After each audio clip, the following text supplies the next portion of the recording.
C'est un livre qui s'appelle Les Magiciens, qui raconte mes rencontres ou intellectuelles ou réelles avec des gens qui ont complètement modifié ma façon de regarder la vie, qui m'ont appris à raisonner autrement et donc à m'échapper du connu. Et je me suis aperçu que tous ces gens ont plusieurs points communs, dans celui de régler la fatalité. La fatalité n'a jamais eu de prise sur eux parce qu'ils ont modifié leur regard. Et toute cette collection de gens géniaux, il y en a 80% d'à peu près inconnus dans mon livre, sont des gens qui n'ont jamais cru que le réel était les idées que tout le monde croyait. Ils ont toujours compris qu'on pouvait dézoomer, qu'on pouvait regarder autrement, qu'on pouvait changer de point de vue et qu'à ce moment-là, il y avait des solutions. Cette liberté mentale, c'est ce qui me paraît le plus important en ce moment.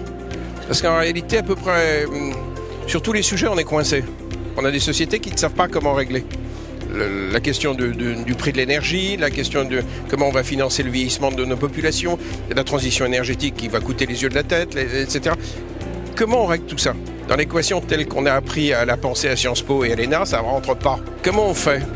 Notamment, on va au salon des maires. Parce que grouillent partout des gens qui se confrontent au réel et qui ne peuvent pas ne pas apporter de solution. Donc en général, ils raisonnent autrement. Et depuis des années que je me balade, en créant des mouvements comme les zèbres ou autres, j'ai fini par rencontrer des gens qui arrivaient à tripler leur population dans des villages perdus au milieu des Vosges, en pleine crise économique.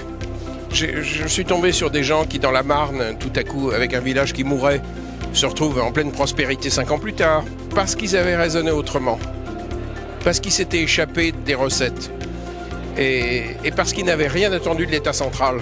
En ce moment, par exemple, vous ne voyez quasiment sur aucune chaîne de télé nationale des expériences d'élus locaux qui ont réglé une partie de leur facture énergétique autrement. Il y a plein de secteurs économiques qui savent réduire les factures.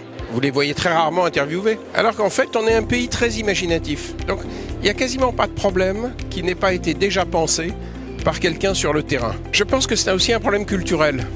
C'est-à-dire qu'à la fois, il m'inspire, mais c'est un changement culturel. Et des gens qui écrivent comme moi peuvent participer à ce changement culturel. Plus qu'un problème politique, c'est un problème culturel. C'est-à-dire, est-ce qu'on reste enfermé dans nos cadres mentaux, dans nos jugements, au lieu d'aller regarder qui, en vérité, a fait un bout du chemin différent? On va prendre une claque économique phénoménale l'année prochaine, l'année d'après, et puis on va rebondir mécaniquement. Si je vous avais dit à Noël 1943 qu'il n'y en avait plus que pour 1 an, et qu'ensuite on allait se taper 30 ans de croissance avec les Beatles, vous m'auriez pris pour un fou. Pourtant, c'est ce qui est arrivé.